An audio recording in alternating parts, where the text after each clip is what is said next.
Mesdames et messieurs, ravi de vous retrouver pour cette fois le duel de dimanche, c'est politique. Mes invités sont déjà en plateau. Mohamed Eliamidi, analyste politique, bonjour. Bonjour François-Xavier, bonjour téléspectateurs. En face de Mohamed à l'autre, Mohamed Awali Akintola, analyste politique, bonjour. Bonjour Monsieur Xavier, bonjour chers téléspectateurs. Bon, nous allons assister à un duel de Mohamed, on verra bien dans quel sens ça va valser. En parlant de valse, depuis quelque temps, ce n'est plus une actualité nouvelle, même si cette semaine, on a eu droit à une, je ne dirais pas un mélodrame, en tout cas une démission, à un mélodrame, à une démission d'une secrétaire exécutive qu'elle a cru bon devoir justifier dans la presse. On va passer les détails, mais la question aujourd'hui, à la lumière de cette instabilité, en tout cas, quoique relative, qu'on observe au niveau de certaines mairies, est-ce de nature à dire, comme certains, que la réforme de la décentralisation soit déjà en panne? Je vais commencer par vous, Mohamed Akintola. Merci M. Xavier. Est-ce que la réforme elle est déjà en panne? Elle est quand même un peu grippée. Grippée parce que ce sont des réalités sur lesquelles on ne peut pas fermer les yeux. Le cas de la secrétaire exécutive dont vous parlez n'est que le dernier en date. Et ce n'est pas le premier. Je crois que comme toute réforme, ça a son lot d'incertitudes. C'est un peu comme lorsqu'on marche sur un terrain inconnu. Sinon que les raisons avancées par la secrétaire exécutive ne sont pas des raisons nouvelles pour une femme de cette carrure-là dans l'administration publique. Et puis au Bénin, ce ne serait pas la première fois qu'on se plaindrait de violation d'intimité, intimidation et ainsi de suite. Sans oublier que ce poste de secrétaire exécutif, quand même, c'est la première autorité administrative, vous voyez, de toute la commune. Voilà, le maire étant la première autorité politique. Pourquoi cela? Je pense que la première chose, c'est l'ignorance. Ou alors, pas l'ignorance, la méconnaissance réellement de la portée de cette réforme-là par tous les acteurs et toutes les parties prenantes. Cela peine encore à être assimilé, à être compris. Cela va de soi lorsque déjà tous les élus locaux ne sont pas forcément des gens qui ont un même niveau intellectuel, qui ont un même niveau d'entendement. Ça fait déjà un. Donc je parle de ce côté-là, des élus qui doivent prendre conscience et connaissance de cette nouvelle loi-là qui les régit, et cela de façon très approfondie. Comme ça, cela évitera certains conflits que moi je traite d'inutiles pour avoir quand même été témoin de certains. Et conflits qui sont déjà tranchés et résolus par la loi, par la réforme, et qui situent les prérogatives, les devoirs, les obligations et ainsi de suite de toutes les parties prenantes. Mais revenons-en quand même à ceux qui souffrent de cela. Je pense que pour certains qu'on a suivi, les raisons n'ont pas forcément été avancées, comme le cas de la secrétaire exécutive. On pourrait prétendre que c'est parce qu'ils ont trouvé mieux ailleurs, ou c'est parce qu'ils ne se sentent pas à l'aise, ils ne se sentent pas épanouis dans leur nouveau job. Mais on ne peut pas fermer les yeux sur les raisons avancées par la secrétaire exécutive. Il y a des voies de recours. Il y a des voies de recours et nous sommes dans un contexte aujourd'hui où, sur le plan juridique et judiciaire, ces cas sont très, très intéressants. Et il y a des institutions qui sont friands de ce genre de situation-là, elles peuvent s'en saisir. Donc, elles auraient pu faire recours déjà à cela. Cela permettrait de prouver réellement ce qu'elle est en train d'avancer. Sans oublier que pour ces allégations qu'elle a portées, le procureur de la République peut déjà s'auto-saisir du dossier et lui demander d'apporter des preuves d'eux. Donc, je pense qu'elle aurait pu. Je ne la condamne pas. Et je n'apprécie pas de façon punitive ça. Chacun a son lot de son degré de résilience. Mais je pense quand même que elle aurait pu nous permettre de voir plus clair dans la situation. Violation d'intimité, intimidation, cela va de soi, puisque nous sommes en train de parler quand même d'un conflit de pouvoir. Vous voyez, c'est des prérogatives qui ont quand même été arrachées à certaines personnes qui demeurent quand même les tout-puissants de leur localité, proches de leur population, et dont ce n'est pas encore clair à leurs yeux. Il faut d'abord s'armer soi-même en allant dans cette jungle-là, prendre connaissance de tout ce qui nous couvre et ce à quoi on pourrait s'accrocher lorsqu'on se retrouve dans certaines situations. Et puis, je crois qu'elle aurait pu mieux servir le peuple en... Mais au-delà de son cas, du cas de la secrétaire exécutive démissionnaire de Tukuntuna, est-ce que, en se rappelant de l'esprit de la réforme, séparer la fonction administrative de la fonction technique, est-ce qu'il n'y a pas un déficit de préparation de ces cadres qui viennent dans un milieu, qu'on le veuille ou non, technique ou pas, qui est éminemment politique et donc ne sont pas préparés peut-être à recevoir, à supporter, on va dire, en griffe ces intimidations dont les politiques auxquelles les politiques sont habitués. Est-ce que ce n'est pas réellement le problème avec des maires qui, si on entend ce qui se dit, qui se sentent dépouillés de tout et qui sont peut-être des généraux sans troupes, et donc est-ce que la loi elle-même ne crée pas un terreau favorable à ce jeu de défiance qui peut aller très loin? Cela va de soi, je perçois ce que vous dites, parce que, vous savez, il y a deux manières d'opérer des changements.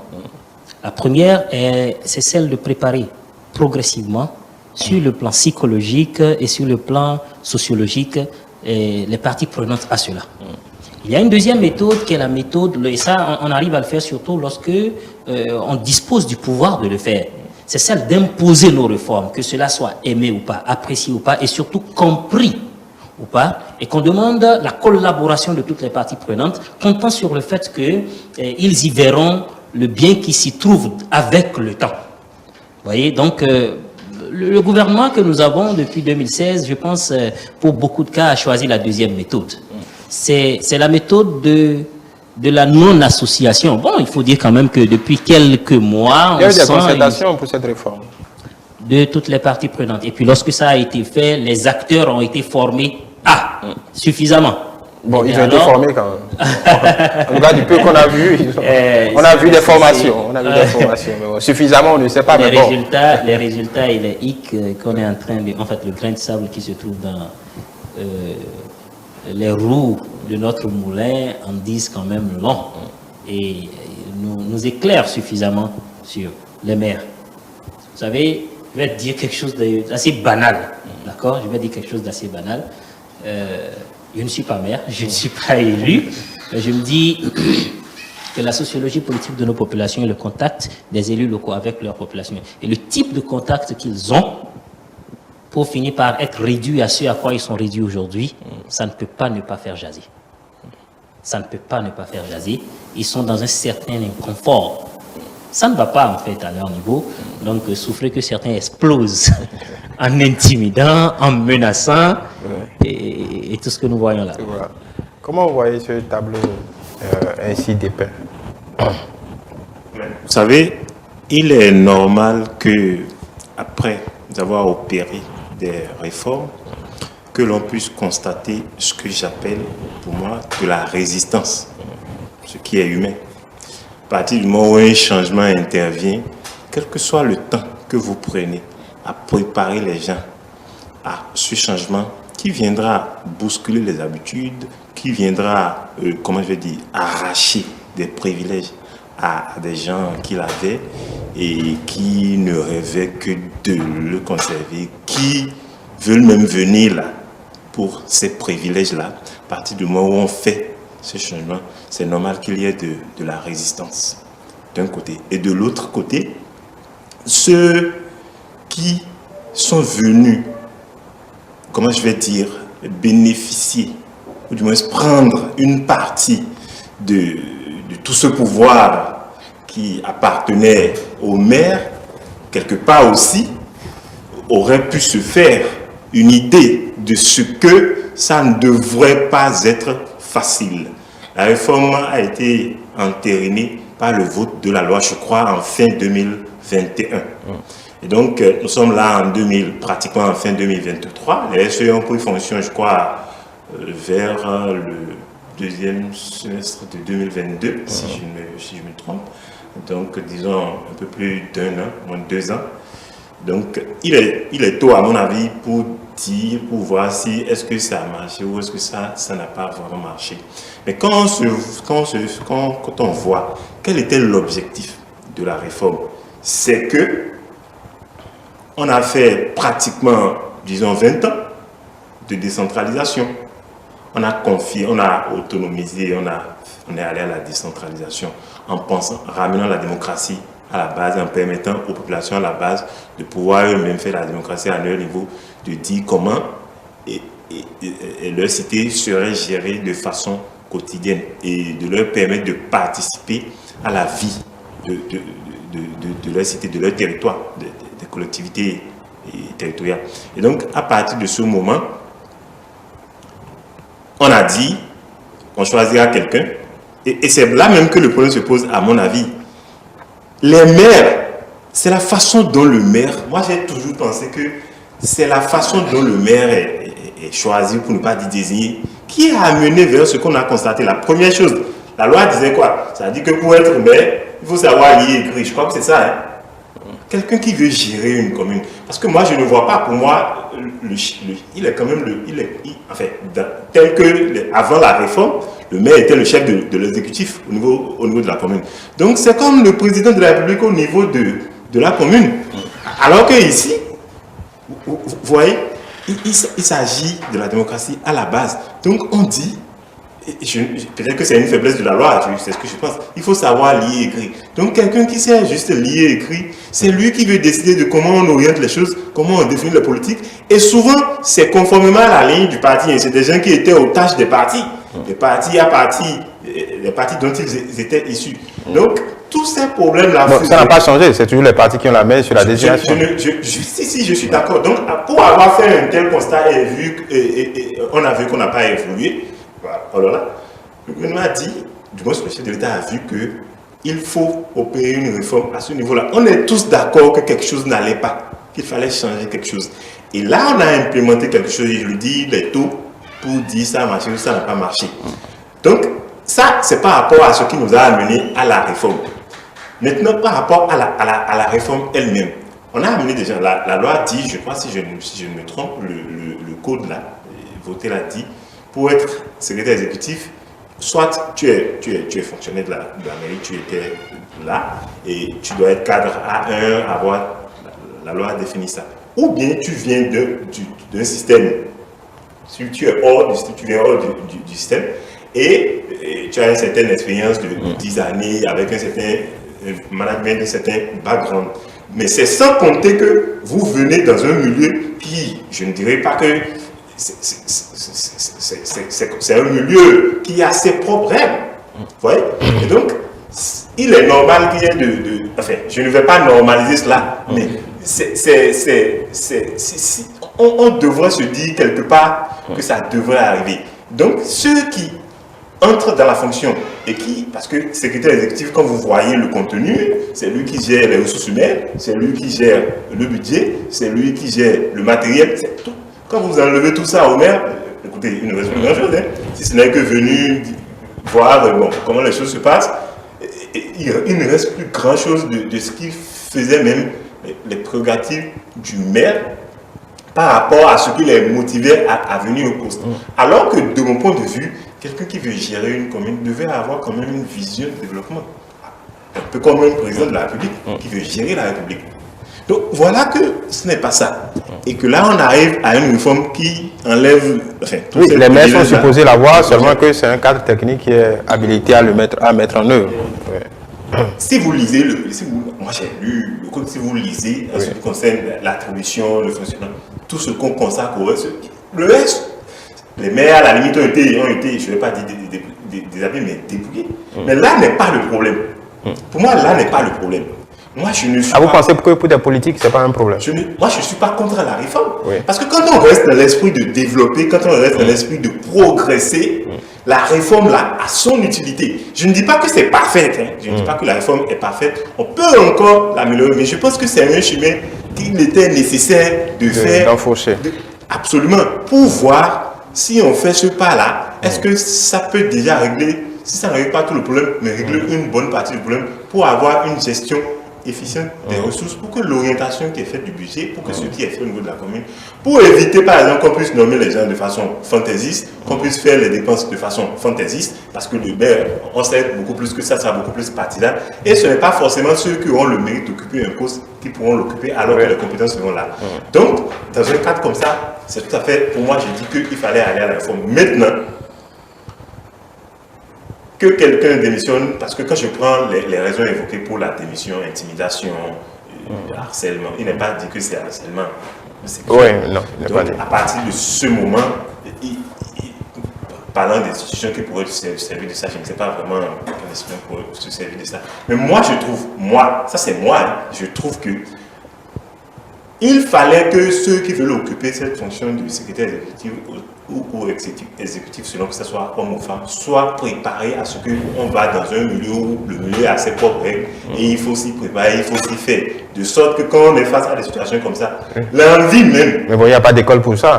Évidemment, l'envie même de continuer, l'envie même de pouvoir donner le mieux à sa commune. Parce que quand vous êtes secrétaire exécutif, par rapport à tout ce qu'on a attribué au secrétaire exécutif, il devrait pouvoir comprendre que c'est pour faire progresser la commune, c'est pour rendre d'abord service à ceux qui sont là.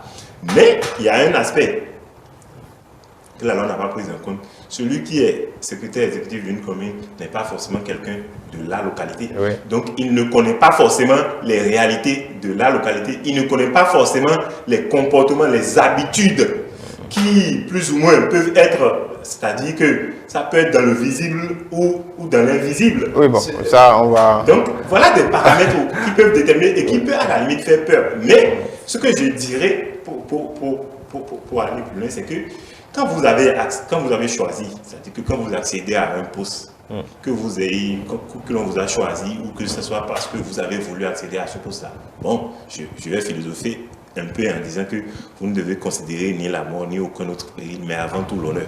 Dès lors que l'honneur n'est pas encore en jeu, je pense qu'on peut encore s'accrocher et essayer de faire mieux. Oui. Oui, en fait, j'ai écouté certains petits points là dans le développement de M. Mohamed sur lesquels je voudrais quand même nuancer un peu.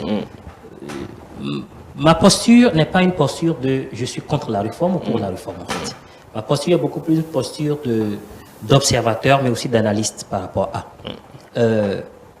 le fait, les maires avant cette réforme là ne géraient pas seuls les mairies.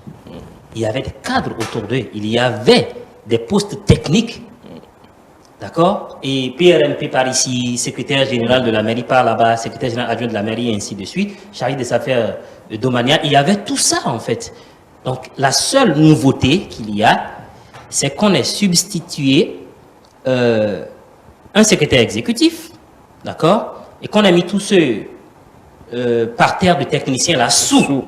Et attention, et que ce secrétaire exécutif soit redevable en matière de rendre compte à l'exécutif et donc au pouvoir central. Je ne sais pas si vous voyez un peu ce que je dis. C'est déjà le début de beaucoup de problèmes. Il n'est pas dit que les maires aillent forcément à l'école. Comme il n'est pas, je ne pense pas qu'il soit, je suis peut-être ignorant de cela, que le président de la République, qui gère quand même le plus gros exécutif du pays, soit obligé d'aller au-delà de lire et écrire aussi. Je ne sais pas s'il y a un diplôme prévu pour le président de la République, comme il n'en a pas prévu pour les maires. Donc, on ne va pas exiger cela, on ne va pas surtout justifier cela, ou justifier la réforme par cela. Je pense que le gros problème, c'était la question de accountability. La redevabilité. La redevabilité, merci. La redevabilité de la gestion des collectivités locales par ceux qui en avaient la responsabilité. Je pense qu'on aurait beaucoup plus appuyé, on aurait pu beaucoup plus appuyer sur cela et être suffisamment rigoureux et dur pour dissuader ceux qui ne faisaient pas bien et à qui on a finalement arraché. Et pour le leur arracher, on a arraché à tout le monde. Donc la question pour gérer la commune, il faut quand même avoir forcément un... Non, il ne revient pas au maire. Il y avait aussi cette question de clientélisme politique qu'on voulait régler, puisque le maire étant d'un parti politique, tout puissant dans la localité, peut-être était tenté de ne pas nommer ce qu'il faut en tout cas, n'était pas forcément, la compétence n'était pas seulement le seul variable pour... La question de la réforme est une prérogative du gouvernement en place. On ne peut pas refuser à quelqu'un qui a gagné les élections démocratiques dans un pays d'implémenter sa vision à travers des réformes, des changements et ainsi de suite. Comme l'a dit M. Mohamed, wait and see, je l'ai dit en entame, oui, cette réforme-là, elle est grippée. Bon, espérons que le traitement puisse lui permettre de guérir de cette grippe-là. Voilà, quand on considère, si on considère votre diagnostic, on considère que les maires se sentent peu dépouillés de l'essence même de leur charge, la réussite de cette réforme ne tiendrait alors qu'à la ténacité des secrétaires exécutifs qu'on nomme ici et là. Oui, à la ténacité des secrétaires exécutifs, mais aussi à tout ce que le gouvernement qui implémente et à qui importe beaucoup la réussite, le succès de cette réforme-là. Ça tiendra aussi à combien ce gouvernement-là pourra ouvrir les oreilles, écouter les propositions de décrispation des uns et des autres, quel que soit leur bord politique, écouter également ces protagonistes-là, pas seulement les secrétaires exécutifs, mais aussi les maires qui sont concernés par la continuer à les écouter et pouvoir leur prouver en quoi cette réforme-là, eux, les décharge, les avantages et donc réduit leur charge de responsabilité et donc de redevabilité. Mohamed Liamidi, avec cette question autour de la position des secrétaires exécutifs et de cette instabilité, en tout cas toute relative qu'on observe, qu'est-ce qui pourrait quelque peu améliorer les relations entre les deux entités? Il n'est pas dit, parce qu'on parle de quelques communes, on en a 77 sur toute l'étendue du territoire, mais avec un poste de maire visiblement démonétisé. Est-ce que les partis politiques ont encore intérêt, ou au sein des partis politiques on a encore intérêt, au-delà de la guerre des positions, au-delà des 10%, en tout cas des parrainages? En réalité, l'enjeu autour des maires ne se résume qu'à ça, puisque au niveau des mairies, les secrétaires exécutifs ont la quintessence du pouvoir. Évidemment, moi je vais voir la chose sur le long terme pour dire que ce passage peut nous amener à comprendre qu'il y a encore un vrai travail à faire au niveau des partis. Parce qu'en temps normal, c'est des partis politiques que devraient émerger les cadres. Quand vous voyez ce qui est confié aux secrétaires exécutifs au niveau des mairies, qu'un cadre venant d'un parti puisse jouer ce rôle, ça doit être avec fierté, puisqu'il conduit la vision même de développement de la commune. Et donc, si l'on formait suffisamment des cadres aptes à gérer et qui peuvent prendre en compte d'abord l'intérêt général, et donc l'intérêt de la commune, on aura moins ce problème-là. Néanmoins, le fait de passer par cette réforme pour finir par aboutir à ce que je viens de dire là, peut aussi être, enfin, je dirais que c'est une nécessité. La réforme, elle est là, elle est instituée. Si ça vient corriger, on espère que ça soit le cas, corriger ce qu'on a toujours décrié, quitte à ce que les partis politiques comprennent que c'est comme ça, il faut faire les choses désormais, comprennent que les gens doivent être au service de la communauté et prioriser l'intérêt général, qu'ils doivent être des cadres bien formés pour pouvoir diriger le pays. Parce que la vision que vous implémentez au niveau de la commune, si vous l'implémentez et que ça marche, on peut espérer qu'en mettant les choses bout à bout, puisque le Bénin, ça fait 77 communes, donc on peut espérer qu'en mettant les choses bout à bout, que celui-là qui part de la commune puisse se retrouver à la tête du pays et aller implémenter également une vision du développement au niveau du pays. Et donc, à partir de ce moment, la réforme, la loi, elle est dynamique. Ça ne veut pas dire que c'est éternel, qu'on restera toujours comme ça. Mais pour le moment, moi, je considère que c'est une passerelle. On passe par là. Si on arrive, j'espère vivement qu'on y arrivera à corriger et que ça ne va pas prendre 20 ans. Parce qu'on a commencé depuis 2003, c'est environ 20 ans après qu'on a que, encore que là, c'est qu'un gouvernement a eu le courage de dire, bon, il faut arrêter cette histoire et essayer de revoir. Donc, si on avait eu ce courage, par exemple, il y a 10 ans, on aurait pu arrêter la CENI beaucoup plus tôt. Et que peut-être les secrétaires exécutifs auraient déjà pris le pli même de la chose, auraient déjà compris la chose, et que les partis politiques auraient compris, et que les populations même auraient compris, et que tout le monde aurait compris, et on pourrait faire ce pas-là, quitte à ce qu'on ramène encore cela dans le giron des politiques. Pour tout enjeu aujourd'hui, c'est pour les mairies, je ne dirais pas qu'ils font que les maires fassent de la figuration. Ce serait leur faire insulte. Je pense qu'ils ont beaucoup de travail malgré tout, même s'ils n'ont plus certaines manettes comme auparavant. L'enjeu revient, il y a un autre enjeu, c'est celui des parrainages. Et donc du coup, pour les partis politiques, au-delà du pouvoir de posséder l'entièreté du pouvoir au niveau local, il y a cet enjeu-là qui détermine beaucoup de choses dans le jeu politique. Donc, en réalité, pour le poste de maire ne perd pas pour autant son attrait. Oui, c'est vrai. La capacité de parrainer, ce ticket-là, ce sésame-là, un peu comme un lot de consolation. Oui. Mais là, permettez-moi En fait, le tout se résume, comme vous l'avez dit, au fait qu'on ait dépouillé cette fonction-là de certains attraits, mais qui ne sont pas les mêmes que les attraits qui peuvent procurer la capacité de parrainer quelqu'un. C'est pas la même chose en fait. C'est pas comme si l'un remplaçait l'autre. Le problème subsiste, puisque le parrainage, c'est pas comme si on le remettait pour avoir quelque chose normalement, non. De la nature de ce qu'on a perdu de ce côté. Vous voyez ce que je veux dire? Donc, je ne vois pas pourquoi... Donc, en réalité, c'est que pour vous le dire autrement, un maire sans le nerf de la guerre, en réalité, n'est rien. C'est pas loin de ça. C'est pas loin de ça. Je vous pose la même question. Il reste quand même... Vous ne nous avez habitués pas à faire de la langue de bois, mais là, bon...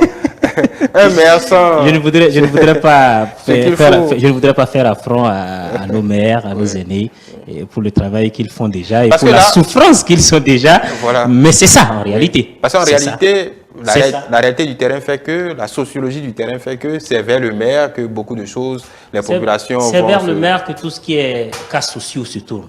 Et on a habitué nos populations à cela. Ce clientélisme-là est une réalité dans nos communes et ça le demeurera encore longtemps. Car la question du système partisan et de tout ce qui est idéologie, on est encore très loin de l'atteindre. Je dis bien très très loin de l'atteindre. Et je ne parle même pas de nous, notre génération. Il reste encore beaucoup. Du coup, nous serons peut-être une génération, j'ai dit peut-être une génération de transition vers cet idéal-là. Mais du coup, c'est un gros problème qu'on leur a créé en fait. C'est un gros problème qu'on leur a créé et puis c'est bien dommage. Vous le voyez aussi. Quitte à ce qu'ils amènent la population ou les populations à comprendre que voilà ce qui devrait être. Ou à les rediriger vers les SE. Non, le SE n'a pas été élu. Les populations ne connaissent même pas le SE, ils ne savent même pas de quelle couleur il est. Je pense que beaucoup connaissent le SE déjà.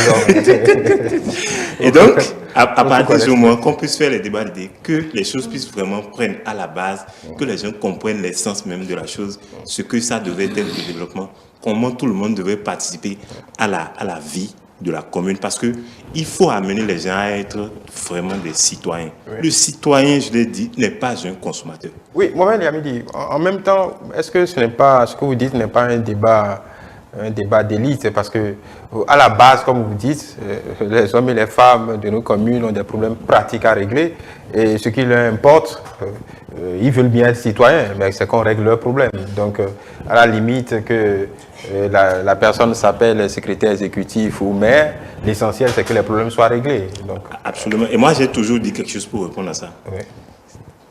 Tant que l'on ne pourra pas oublier ces problèmes, c'est-à-dire que penser aux problèmes du pays pour oublier ses propres problèmes, ça veut dire qu'on n'évoluera pas. Quand vous êtes dans un système, si le pays a des problèmes, vous qui êtes dedans, vous n'en aurez pas moins. Si on ne fait pas en sorte que les choses aillent bien pour le pays, il est tout à fait naturel que ceux qui sont des citoyens en auront plus, même en auront autant. Et donc, si on n'amène pas les gens à comprendre l'effort, il y a une chose qui m'étonne, quoi, je n'arrive pas à comprendre. Qui vous chagrine. Je n'arrive pas à comprendre. Les gens vont à l'école, ils font des études, on fait tout ça, mais tu te rends compte que face à la réalité, c'est qu'à la limite, bon, tu reviens parmi eux, tu es encore comme eux. Hein. Vous permettez? Oui, allez-y. Oui. C'est en fait, monsieur Liamidi, accepter que nous sommes êtres humains et réagissons selon certaines règles. Vous ne pouvez pas demander à quelqu'un, même s'il a un doctorat, mais qui fait face au jour le jour à des problèmes existentiels, c'est-à-dire des problèmes de survie. Lorsque vous prenez la pyramide d'Abraham Maslow, ce qui a le gros lot, donc la base de la pyramide, où c'est la plus élargie, et donc les problèmes que rencontre la majorité des gens dans la société, ce sont d'abord ces problèmes-là. Manger, vivre décemment. On n'en est pas encore au besoin d'estime, on n'en est pas encore au besoin de sécurité. On parle de jour le jour. Vous savez, ventre affamé n'a point d'oreille. Donc ne demandez pas, c'est pas possible de demander à ces populations-là de fermer leurs oreilles à l'appel du ventre, d'accord, et pour mener des réflexions ou alors vivre selon un code qui relève purement de ceux qui sont déjà rassasiés et qui ont transcendé les besoins élémentaires et puis sont dans les besoins d'estime et peuvent se permettre donc de mener des débats d'intelligence, d'élite. Ce n'est pas possible. C'est comme vouloir quelque chose et son contraire à la fois. Ça ne peut jamais marcher, ça n'a pas marché, ça ne marchera pas non plus. C'est ceux qui pensent, enfin, c'est ceux qu'on pense qui sont rassasiés là. C'est eux qui font en sorte que ces populations-là soient encore dans les mêmes conditions de venir les voir pour qu'eux, ils soient toujours en position de les aider, qu'ils puissent toujours profiter en réalité de leur misère. C'est ça en réalité le problème. Les gens veulent toujours surfer sur la misère des populations. Et je dirais, quand les gens disent votez pour nous, on va sortir les gens de prison, on va faire ci, on va faire ça. Regarde, il y a une fermeture de frontières là par exemple, mais on surfe déjà sur ça pour avoir de l'électorat. On est au niveau des mairies. Hein. Le problème se transpose, ça va. En fait, le problème c'est là, tout est là. Et on surfe sur la misère des populations pour leur faire croire que c'est ça. Donc, on surfe sur cette misère-là pour avoir de l'électorat. C'est ça le problème. Tant qu'on aura des situations comme ça à l'échelle du pays, parce que c'est ce qui se passe dans la famille, qui se passe à l'échelle du quartier, qui se passe ensuite à l'échelle de la ville, ensuite à l'échelle du département, à l'échelle du pays. C'est les comportements que nous avons à la maison de la famille là. C'est ça que les gens vont répercuter après sur la ville, ainsi que sur le département, ainsi que sur le pays, à l'échelle où ils ont la possibilité d'exercer le pouvoir. C'est ça le problème. Et quand on ne va pas voir les choses à partir de ce moment, on va toujours régler le problème en surface, mais ça va demeurer à la racine. On reviendra encore pour faire le même débat. On ne s'en sortira pas. Donc il faut exceller, nous devons exceller dans le fait d'avoir une vision globale de la situation, quoi qu'il arrive, et de garder la tête assez froide pour mener c'est-à-dire que pour trouver des solutions aux problèmes auxquels nous sommes confrontés et pouvoir en sortir sur le long terme. Mais en attendant, qu'est-ce que le maire fait avec ses clients potentiels? Ça peut paraître péjoratif, mais bon. Il se débrouille. C'est bien ça. Je préfère me concentrer sur ce que le SE fait. Ou la SE. Ou alors il les invite à une réflexion de l'intelligence. C'est plus productif pour donc le maire c'est de décorum. C'est plus productif pour la commune que le SE ou la SE soit plus déterminé à mener, enfin je ne vais pas dire mener le combat, mais à assurer ses fonctions que ce que le maire pourrait faire. Le maire va se débrouiller. Même s'il n'a pas assez même si la cagnotte ne lui permet pas de faire autant qu'il faisait, il fera ce qu'il peut. En réalité, ce n'est pas une question sous forme de boutade, c'est une question qui en appelle une autre. Alors, on sait que ces maires sont appelés à remettre leur siège en jeu, il y a des partis politiques. Donc, en réalité, aujourd'hui, les maires ont tout intérêt à ce que le SE de leur commune réussisse. Absolument.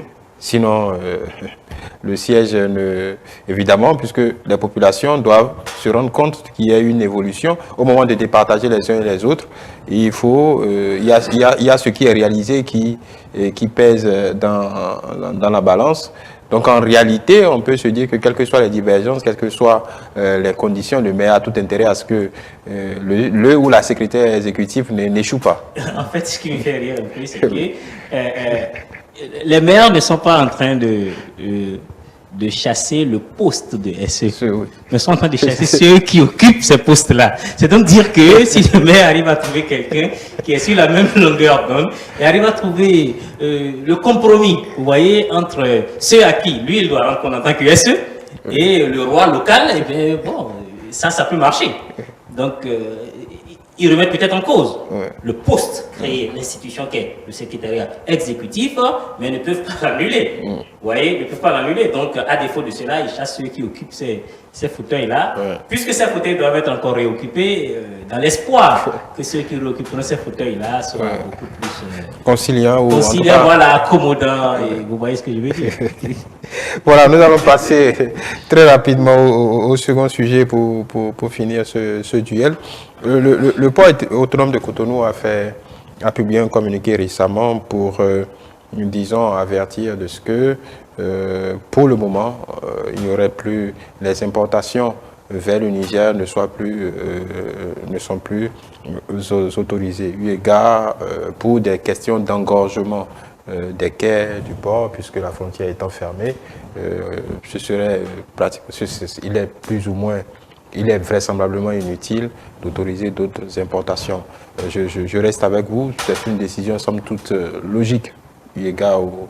Bien sûr, bien sûr. Je pense que l'autorité portuaire, dans ses prérogatives, ne peut que faire cela, parce que là, ils sont dans la gestion du quotidien, ils sont dans la gestion de tout ce qui est logistique et tout ça, ils mettent à leur disposition. Donc, loin de toute considération politique, ils ne peuvent que réagir de cette manière-là. Et on ne peut pas leur en vouloir. La racine du problème, elle est ailleurs. Elle est ailleurs, donc c'est tout ce que je peux dire par rapport à ça. Encore que ce qui est là n'a pas été évacué. Oui. Ce qui a bougé du port et qui est sur le chemin n'est jamais arrivé à destination et est bloqué à la frontière au niveau de Malanville. Donc, du coup, c'est bien logique, ils font leur boulot. C'est technique, c'est normal. C'est normal. Absolument, c'est une décision technique, ça n'a rien de politique, contrairement à ce que certains esprits malins veulent faire croire. Ça n'a rien de politique, c'est une décision technique. Il faut, si on n'a pas la possibilité d'enlever ce qui est là, si on n'a pas la possibilité d'acheminer vers la destination finale, ça ne sert à rien de continuer par en amener. Et donc, c'est tout à fait logique. Maintenant, pour moi, pour aller plus loin, c'est que cela découle de la situation actuelle de la fermeture des frontières, qui, encore une fois, faut-il le préciser, n'est pas une volonté de l'État, n'est pas une volonté de l'État béninois. Et moi, c'est là que je pense que le débat doit encore se reconcentrer. Pour dire que la situation étant telle, on ne peut pas demander à un État responsable de se désolidariser et d'aller donc contre une décision, une instance où on est parti. Ça n'est pas possible. Moi, je voudrais dire clairement à ceux qui font croire aux populations que cela est possible, ça n'est pas bien. Encore que même ils ont été aux affaires, on a vu comment ils ont fait. Et donc, il faut arrêter de faire croire aux gens que ce n'est pas la volonté du chef de l'État, que ce n'est pas la volonté de l'exécutif, que ce n'est pas la volonté du président Talon, que la situation est telle qu'elle est. Non.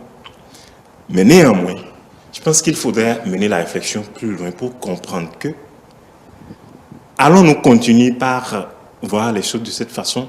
Ne serait-il pas mieux de mener la réflexion pour loin, pour amener la communauté à laquelle nous appartenons à franchir ce pas-là et, au lieu d'aller toujours au cas par cas et de réagir après coup, prévoir tout. Parce que quand une situation que vous n'avez pas prévue arrive, c'est aussi le lieu de prendre et de corriger. C'est-à-dire que prévoir pour l'avenir que des situations comme ça, si ça arrive, comment faut-il faire? Donc, on ne va pas se limiter à la question des sanctions, à la question de faire ces choses-là que nous voyons avec les conséquences que ça peut avoir. Encore que c'est le prix à payer pour la démocratie. Moi, je le dis toujours, la question ultime, c'est de savoir jusqu'à quel niveau on est prêt à se sacrifier pour la démocratie que l'on veut, de tout cœur. Et donc, par rapport à ça, moi, il me paraît assez clair que la CEDEAO survivra sans le Niger, sans le Burkina, sans le Mali. S'ils décident de faire leur chemin à part, eh bien, facilitons-leur la tâche.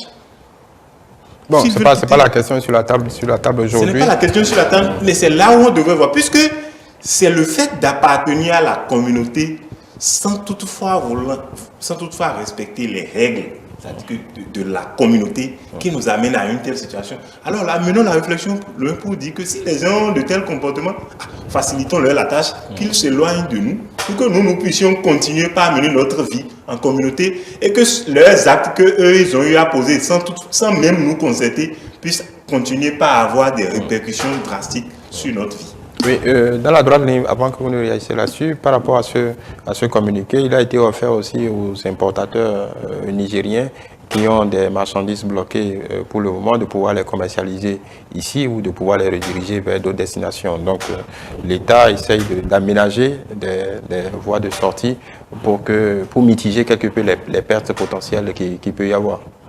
Oui, cela va de soi d'ailleurs. Cela va de soi parce que quand le veuille ou non, ces importateurs-là sont propriétaires, c'est leur bien. Oui. C'est pour certains tout ce qu'ils ont accumulé toute leur vie comme capital. Ouais, et c'est en cela que c'est vraiment désolant de constater ce qui se passe. J'ai dit que la racine du problème, elle est ailleurs. Moi, même si moi je ne partage pas le même avis que M. Liamidi par rapport à la rigidité en fait, de cette posture-là. Vous savez, ce ne serait pas la première fois que le Bénin n'aurait pas respecté des injonctions directes de la CEDEAO la concernant. Du coup, soit cette posture rigide qui s'aligne sur la décision, bien sûr, de la CEDEAO, encore que, et là je ne suis pas forcément formé parce que je n'ai pas de preuves pour étayer cela, encore que on apprendrait des réseaux sociaux, ce n'est pas forcément la meilleure, la source la plus authentique pour les informations, que d'autres pays comme le Togo, à côté, n'auraient pas de façon hermétique, comme nous, fermé ses frontières au Niger, pays appartenant quand même à cette même CEDEAO-là que nous. Je me demande pourquoi nous, on doit être plus royaliste que le roi. Mais à côté de ça, vous savez, M. Lamidi a parlé tout à l'heure de la CEDEAO peut vivre sans. La question, ce n'est pas la CEDEAO d'abord. La question, c'est est-ce que nos populations, pour ce qui engloutit la majorité de la main-d'œuvre, d'accord, pour les transporteurs, pour toutes les familles et tout ça, qui sont derrière ces personnes-là, est-ce que ces populations-là peuvent vivre et survivre dans le contexte actuel sans le Niger, le Mali et autres? Oui, bon, si dans ce scénario-là, on verra bien si on arrivera jusque-là, ne pas être du même espace ne signifie pas ne pas faire de commerce ensemble. De commerce, bien sûr, mais là, jusqu'à ce moment-là, moi je parle du présent, je parle de la souffrance de ces populations-là. Loin de surfer sur la souffrance, ou loin de faire de la démagogie, vous savez, le premier devoir, d'accord, du père de la nation, c'est d'abord nous. C'est nous d'abord.